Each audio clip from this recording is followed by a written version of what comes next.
Hallo Leute, heute gibt es das Unboxing und die Einrichtung von den Apple AirTags. Wir fangen an.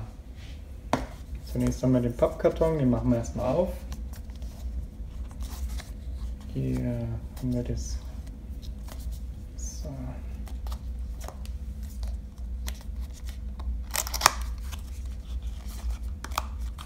Ziehen wir mal den ganzen Kram raus.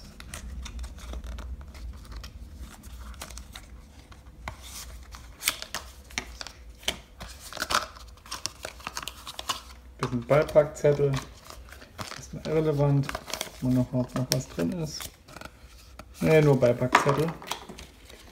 Nehmen wir das mal kurz, hier ist nochmal eine Anleitung.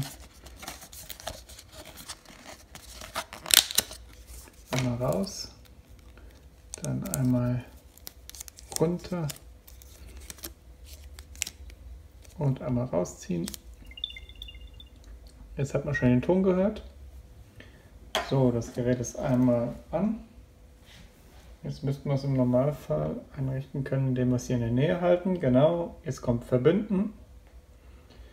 Und in dem Fall gebe ich an Schlüssel. In meinem Fall kommt das an den Schlüsselbund. Dann wird einmal die Rufnummer angezeigt und die Apple ID, was wir gerne machen möchten. Wir möchten es nämlich gerne verknüpfen.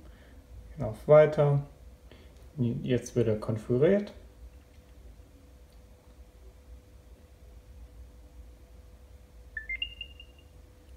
So, das ist fertig. Dann möchten wir gerne in Wo ist App anzeigen. Drücken wir mal drauf. Und schon sehen wir den Schlüssel.